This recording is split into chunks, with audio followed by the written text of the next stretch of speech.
Alright, this is my entire screen. So I'm going to just undo what I did to get back to where I was.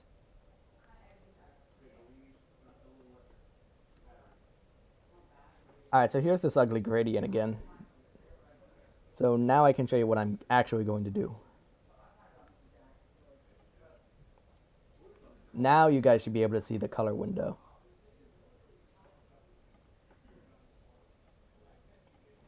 Well, I just got rid of it, but now it's back. So now if I click anywhere in between the main points, I can make a brand new point. And then I can move it around to adjust the extremities of the gradient. Like you see how this one would have remained lighter for longer before getting completely black. I don't want it completely black though, so I can just drag it off the screen to remove that. And you know, it's best to not be like on extremes on all sides, so I'm gonna adjust it like this. Then I can fill it in again.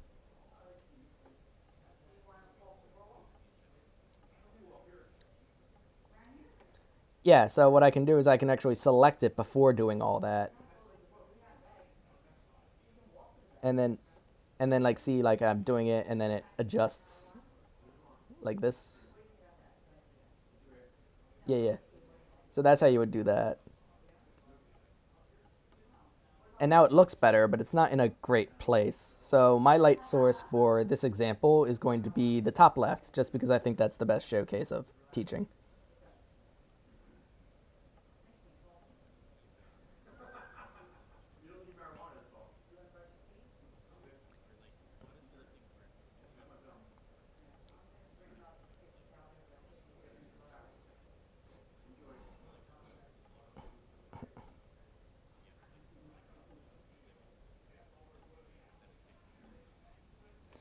You can. Are you trying to select the whole object or just the color, for example? All right, so that's easy. So I just go to the selection tool, which is, you know, that, and I click it. And then I can like move the color. Woo, there it goes. Bye bye.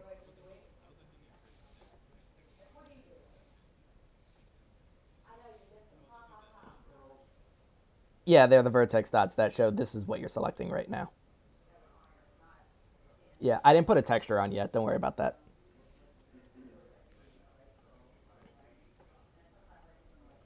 All right, so I added my light source. Yay. But the gradient isn't exactly working with the light source, but there is a tool for that. It's this one here that is a gradient called the gradient transform tool. So now I see this, which this is like the center of the gradient for a radial gradient. Not all gradients are going to be radial gradients, but this one in particular is. I'll use a different type of gradient later to showcase that. So I can move the center. I usually place the center off the object itself. So that way you can't see the direct center. This,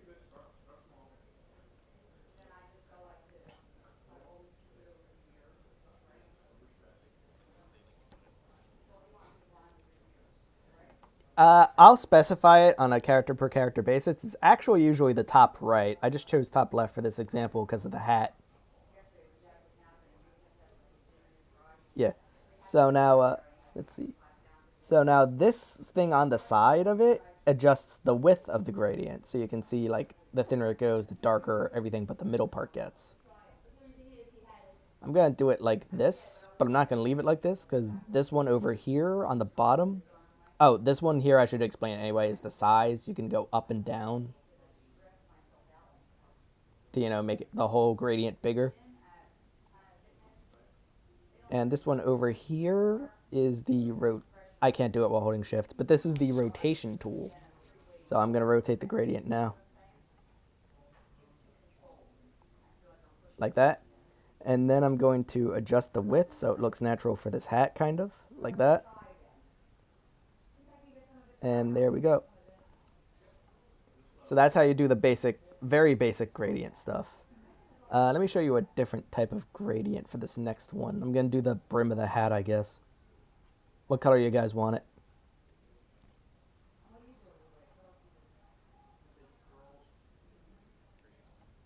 All right, we got green. So I'm going to go back to my color panel.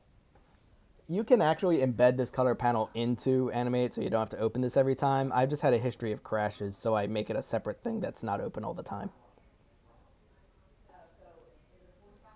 So now I'm going to change this from a radial gradient, which is a circle, to a linear gradient, which is a line. And these gradients are going to look different. There are some linear gradients, even though most of them are radial, but I just want to show off a linear. So this is purely a straight line, so it has less options to edit it. Like you can only rotate it, and change the width.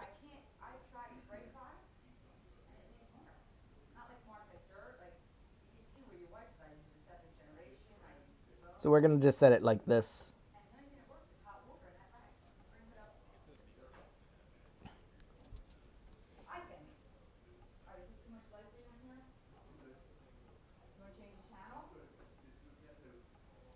I'm just going to use regular colors to like speed this part along. Now, you know what? I'll use gradients too. That's what I'm supposed to do.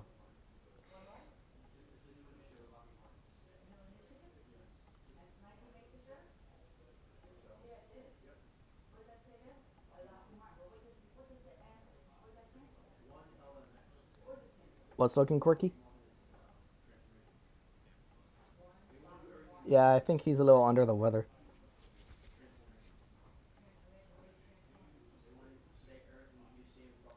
Uh,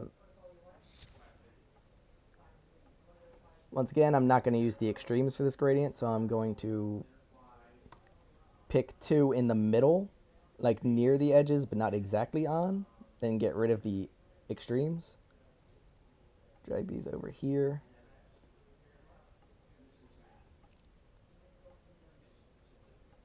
I think a lot of things were just eating Santa's beard, so that's why they kind of look like that. Same with his ears, they're kind of stretched out. Anyway, so there's the gradients. Yay, we got the gradients. So now the next step, I'm going to create a new layer. I'm going to do the general shading. So what I do for this is for the dark... Oh, I forgot the top of the hat. Dang, hang on.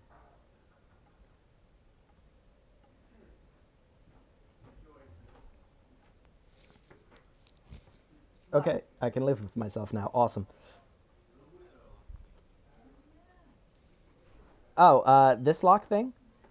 This is a gradient lock fill. This is a pretty neat tool for when you're filling multiple things the same color. So, for example, if I want the brim of the hat to be the same color as the hat itself, I can click this. And then this is automatically locked. When you select a color with the inject tool, it automatically does a gradient lock. And this new fill will have the exact same grade. Dang, I wasn't talking. So, yeah, it'll have the same gradient as the color you injected. And it will be connected gradient wise. So like watch this. Like I'm going to move this. It now applies to both colored objects as though they were one and the same.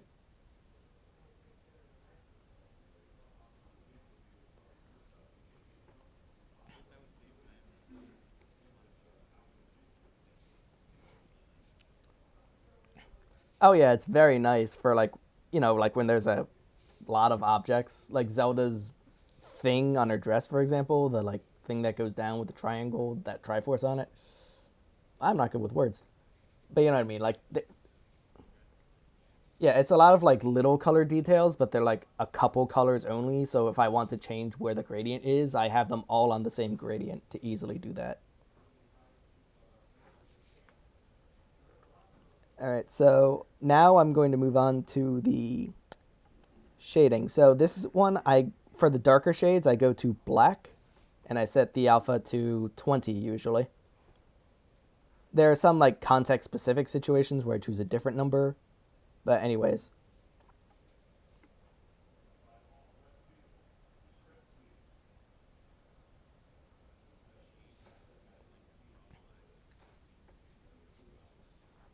Yep.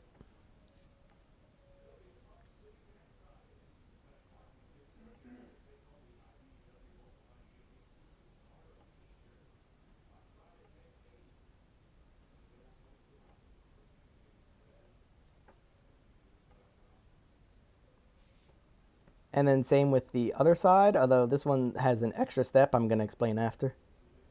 Let's go to straight white. But I don't use 20 for white. I usually use a lower number like 12. Because white like shows up much more than black does.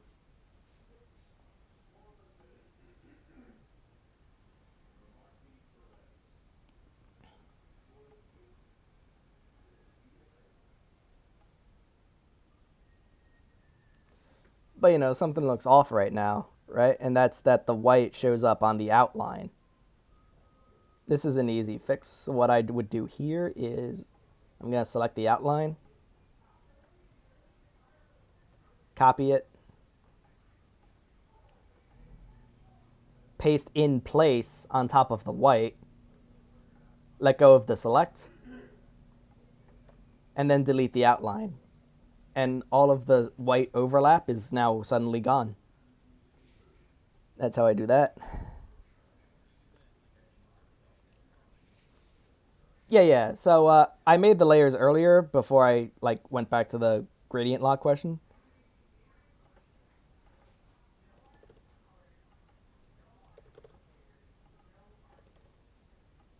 So the dark and light shadings are both on their own layers. You can create a... The outline is on the same layer as the base colors.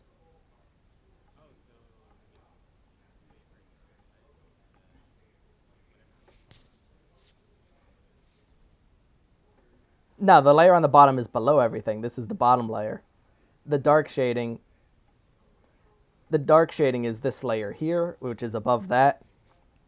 And the light shading is above the dark shading.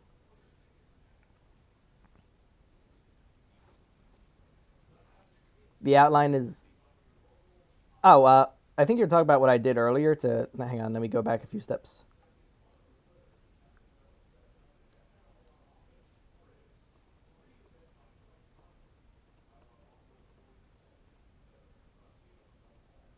All right, so I was back here, right? And I was talking about how the white was above the outline. Like, you can kind of see it. I'm going to zoom in a bit.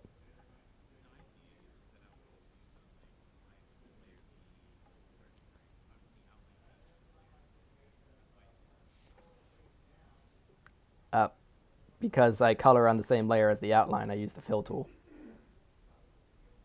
You theoretically could do that, but then you'd have to, like, you know, make a new layer that's a duplicate of the outline on a layer on the bottom and then fill like that.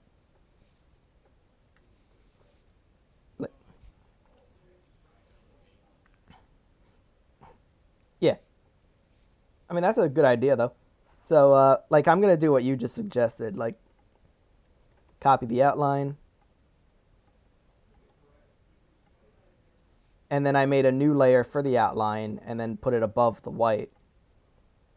But the problem with that is if I wanted to edit the line work, then, like, I moved it, but I didn't really change anything because the layer below it still has the same line art. Does that make sense?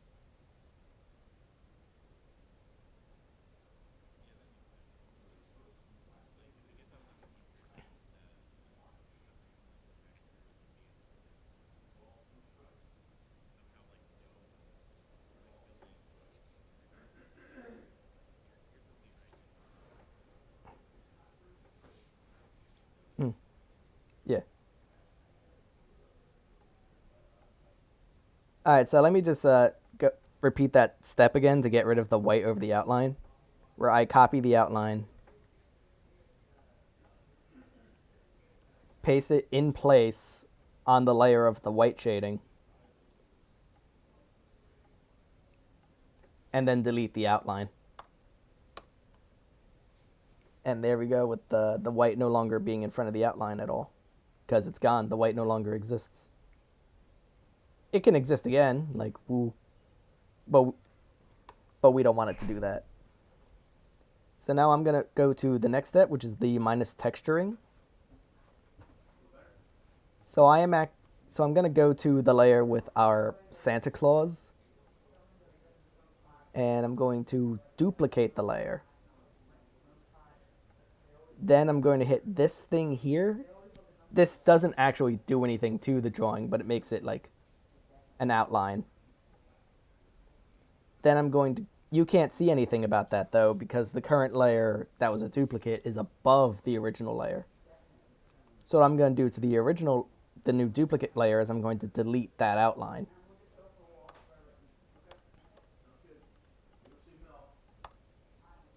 So there we go. So now I need to grab a couple of textures, so I gotta go to my files for a second, actually. I'm gonna turn off stream for a moment while I open that.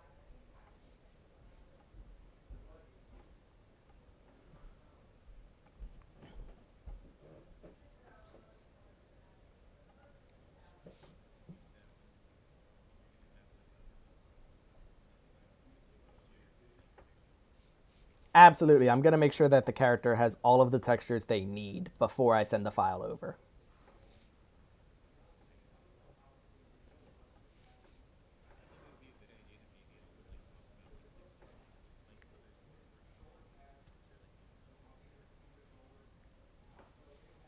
It's possible. I just choose to stick to the same set of textures. I'm always open to things about that. Because they don't matter too much. They're mostly there just to add a bit of brawl to it. But anyway, let me start streaming my screen again.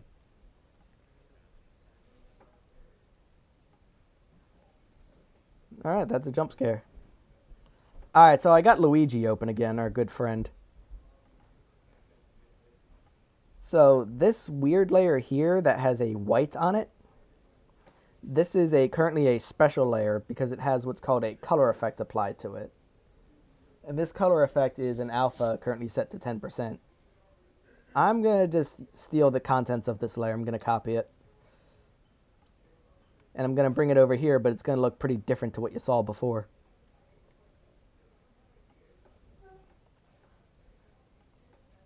This is what that was.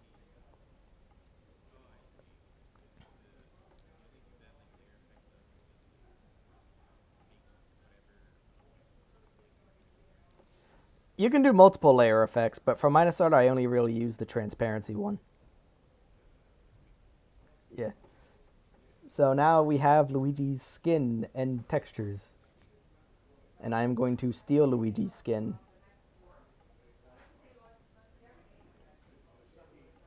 Yoink. Oh, I'm sorry. Before I did this, I forgot to lock the shading layers. That's important. That way I don't accidentally fill the shade layers with texture.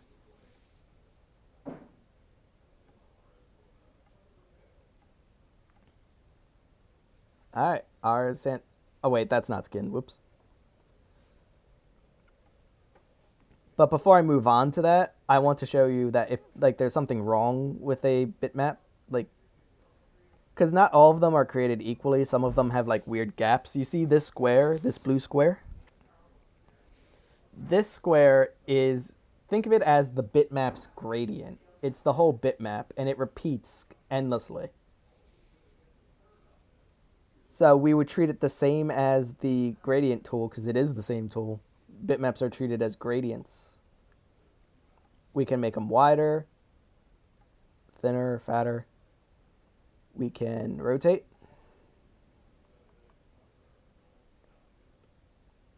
And we can even skew them if we want.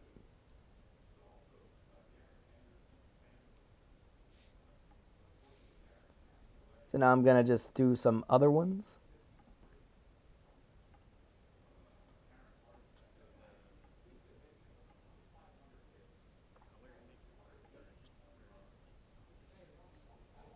It works for bitmaps, yeah. Yeah.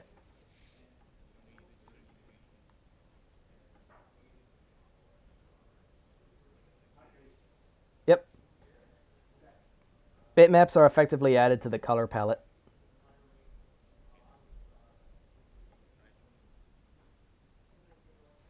I wouldn't normally fill these parts with this, but I'm just using Luigi's as an example. So now we have our textures in, but to make it look right, what we gotta do is we gotta select the frame, this keyframe right here that has our textures on it. Go over here to color effects.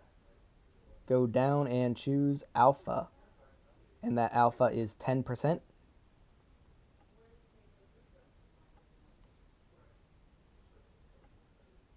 And we just made a minus art. We are done.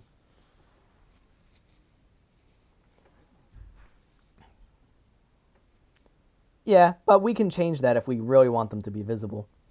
All we gotta do is select this again, go over to alpha, and we can drag it around. We can see the changes in real time. So if we want this guy to be like 25, then there we go.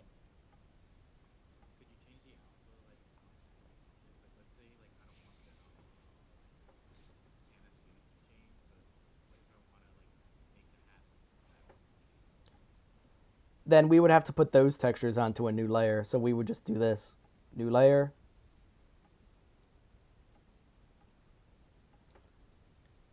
Cut. Paste in place. Then alpha. Then instead of the 25 of Santa's skin, we would go to, say, 50. And that looks way more fabric-y. I don't normally do that, though, but it is something we can do.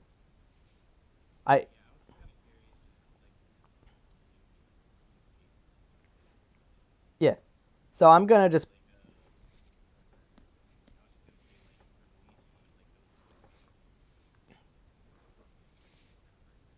Yeah. Right. So I'm going to just undo what I just did before I move on to the next step.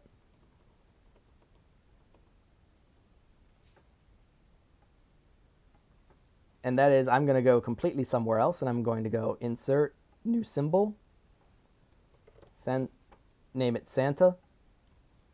Then I'm going to exit the symbol, select all 4 of our frames, then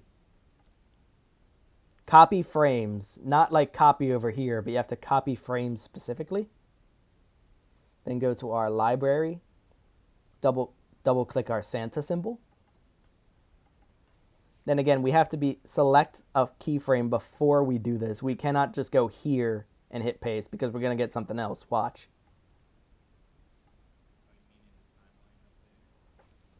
Yeah. So we have to hit here, and it has to be paste frames.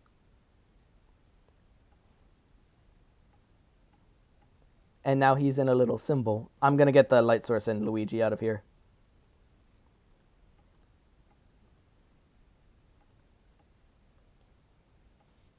Although I'm going to go on a bit of a tangent because I just realized there's something I can show you guys with the light source, and that's a different type of layer.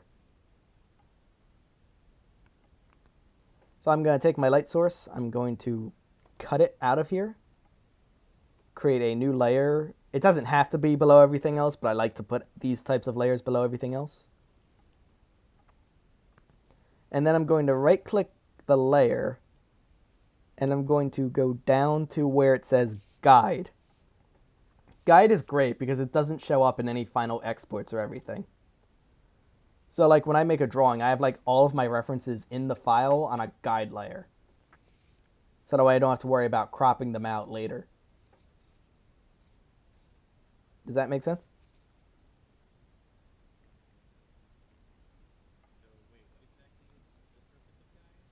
The purpose of guide is so that like it's something that doesn't show up in the final thing. Like if I just exported this image right now with the light source not on a guide layer, it would be included in the image. But since I made it a guide layer, it will not be included.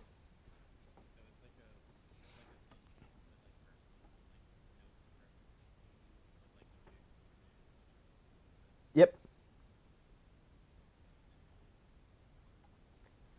Alright, so now we have our Santa in a symbol, and I can just take the symbol and drag it onto our timeline. I think I was holding shift and that messed with things. I'm just going to make a new layer for the heck of it. So yeah, we can drag Santa onto our timeline. But he looks lonely. I'm going to give a second Santa on here. So now I'm going to make my first recolor. And I can do this by right click, duplicate symbol. And we're going to call this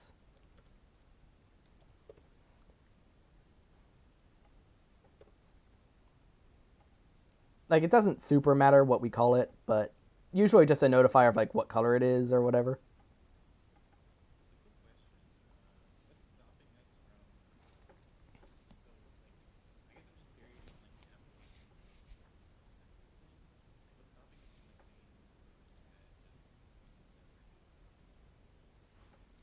What do you mean by in the regular workstation? Oh, because it's easier because you can't potentially mess anything else up. And it makes it easier because, like, say, I want to export this, right? So I want to, like, this is just something I do. You don't have to worry about this, but I'm going to do, like, oh, I want to export the CSP, so I'm going to do. I just realized my text was in Japanese the whole time. Hang on. Okay.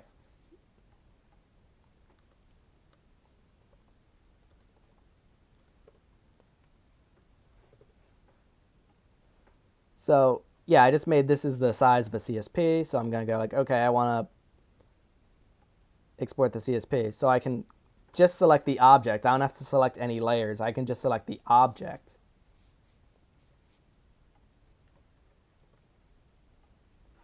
And then this whole object is on one layer instead of having to deal with 4 layers per version of the object. It's way more compact.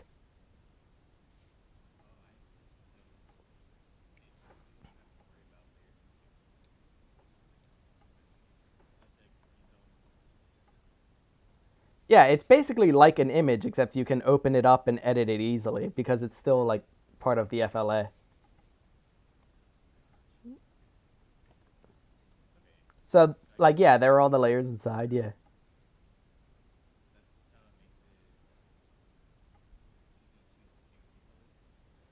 Yeah, because, like, now I duplicated this symbol, so it's not. Okay, I didn't, like, just copy. To just copy and paste would be like, there's two of the same symbol, but this is under a different name now. It's a different symbol. So I can do this. I'm going to lock all of my shading and texture layers so I don't accidentally change those. Then I'm going to select Santa's skin. Yeah, what's up?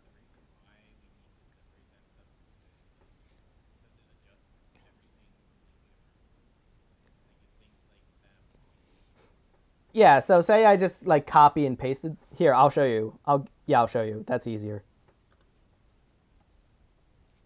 So this is two of the Santa symbol, right? So I'm gonna again lock these layers. So say I want his skin to be, see, it changes both of them because they're the same symbol, multiple instances of the same object.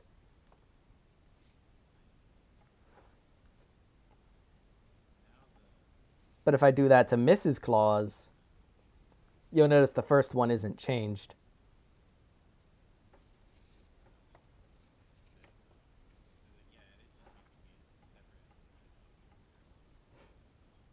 Yep. So I want. Mm. So yeah, this is going to be similar. It's going to be a gradient, but I'm going to make it this one pink. And make sure that it's like all equally pink across the board. Let's do a lighter pink, like this one. And like so on and so on. So like I'm gonna select the beard, and I don't know. I'm feeling a dark red for these.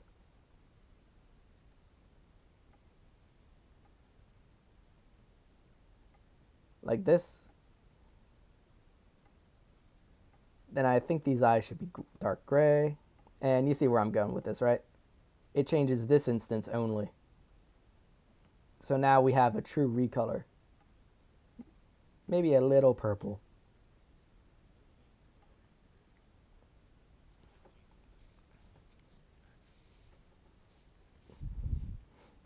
Yep. Now I'm going to show you something extra neat. I'm going to make a third one just for the heck of it.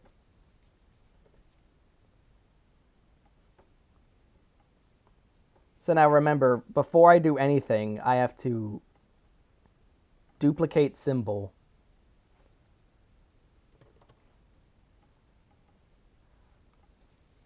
And what if I just want to use, like, say, I really, really, really like the color of Luigi's hat. I really like this color of his hat. So I'm going to take his hat and I'm going to put it in here. Then, then I'm going to select the color. Colors in my swatch now. But instead of going to fill, what I'm going to do is I'm going to press the X key. So how do I... So now, look over on the far left. You'll see where the colors are. So now when I press X, it switches which color is in the back and which one's in the front.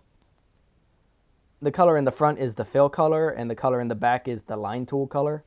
The line tool color doesn't really matter for Minus Art, but I'm going to show you the cool trick. So I'm going to move Luigi's hat to the line fill, like that. Then I'm going to select all of the skin for Kirby. I mean Santa Claus. And then I'm going to press X again. And he just inherited the colors of Luigi's hat. All while keeping the same gradient rules as before.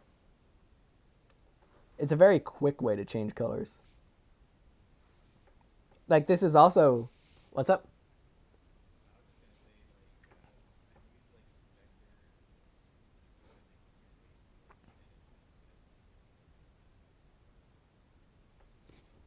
Oh yeah, it's real great once you get the hang of things.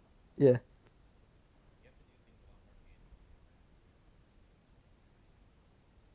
Hmm. So yeah, that's generally how I make the recolors too.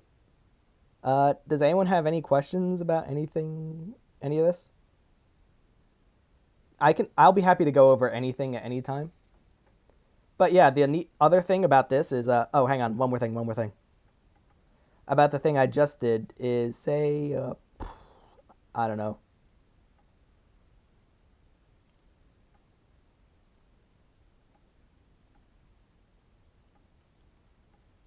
I messed up horribly. Well, we can just, well, like, say I want to change, oh, I want to make his feet this color. Well, that's the neat thing about the trick I just did. Is when I have multiple objects on, like, a character I'm recoloring. Like, for example, Meta Knight's shoulder pads. They're both the same color, right? So I would select both of them, and then they're all that color. This can be done to many things at once, and it's super great, and it saves a lot of time. And they're all on the same gradients that they were before.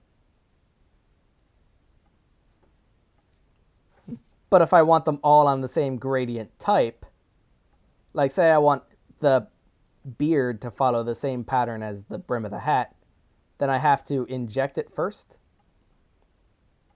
to get the gradient lock, and then click fill, and they now follow the same rules as the hat.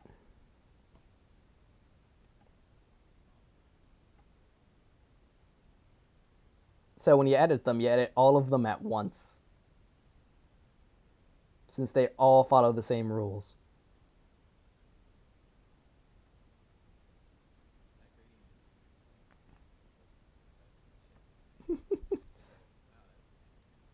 I get you. Did you have any questions? Anything you feel I should go over?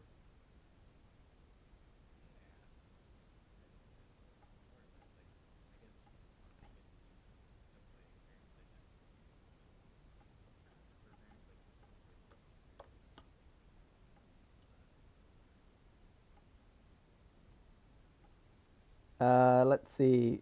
Fantasy, Robin, Umbreon, any questions? Oh, right.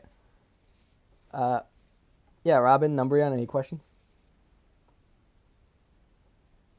No? All right, sweet. I'm glad.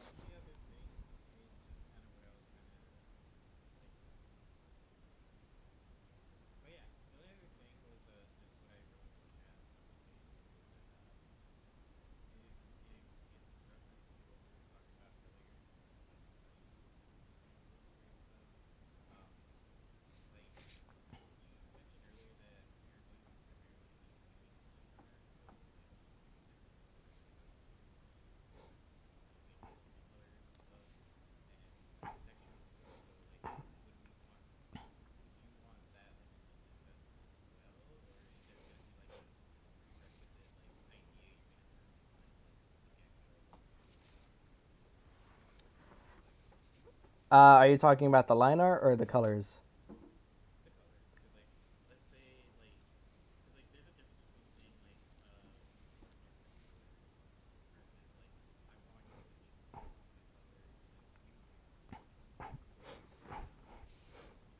All right, so this is a good question. So, if the character has pre-existing colors, which most of them, if not all of them, will, just use the ones that are there,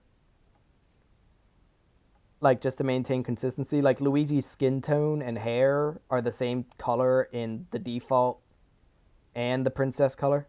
Well, not the hair, obviously, that's a wig, but you know what I mean. The mustache and the skin, like for example, since they're shared across both, artworks, they're the same color.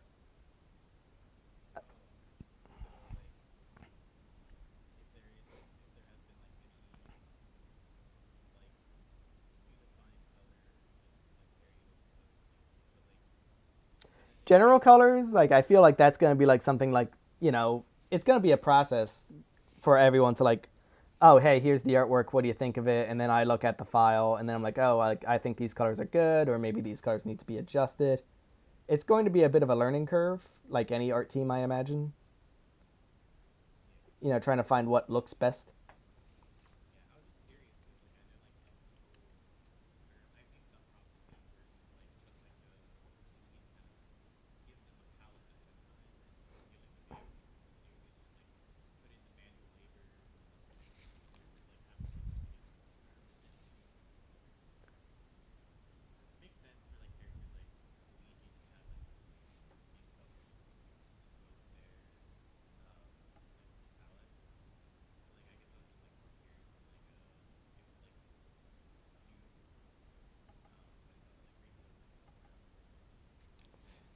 Right.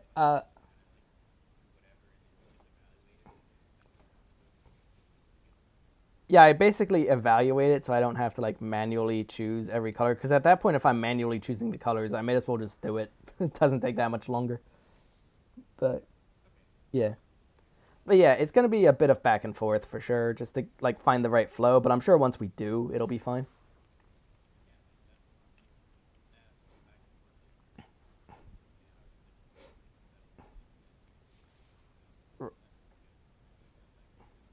Yeah.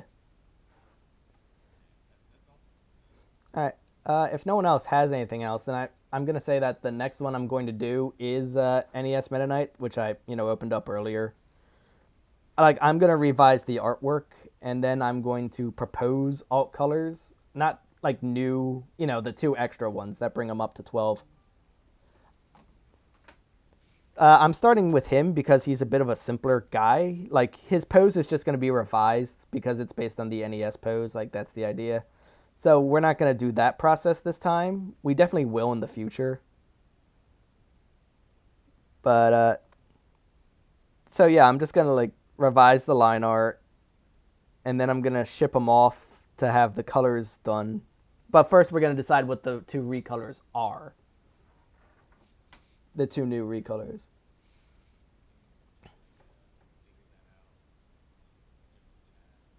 Yeah, just in chat, I'm gonna like tag people or send out DMs like, "Hey, please vote on which two colors for Meta Knight you'd like." I'll do like four or six, whatever feels best. Probably four, like I did for Donkey Kong.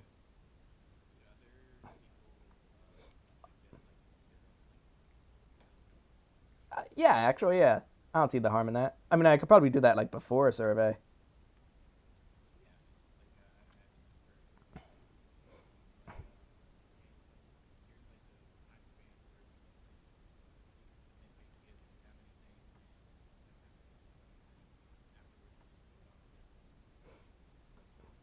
Yeah, I can do that this weekend because I'm gonna start this guy pretty soon, sometime early next week. I'm basically going to be doing the line art while the survey is up, and then I'll give it like a bit of time, and then like once it's decided which two we're doing, I'm gonna send it off. Yeah. So if no one else has any other questions, I think we're good.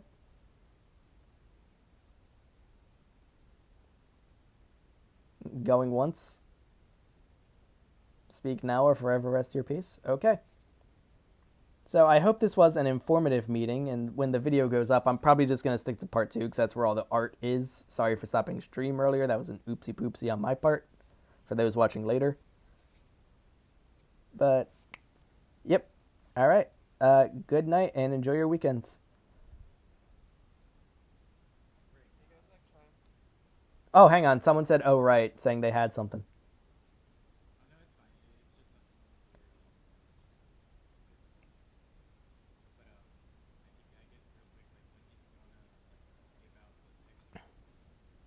I'm going to give out the textures with the character. Like, for example, this one already has the textures because, you know.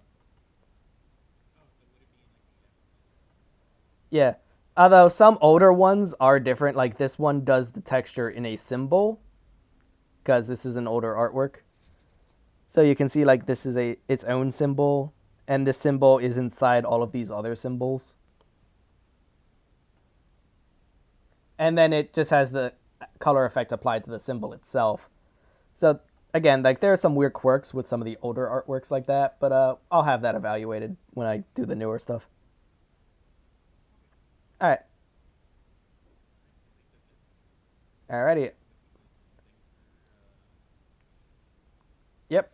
I'm gonna shoot out some suggestions, like if you guys want to submit your own NES Meta Knight color ideas soon, and have a good one. Oh, yes, me.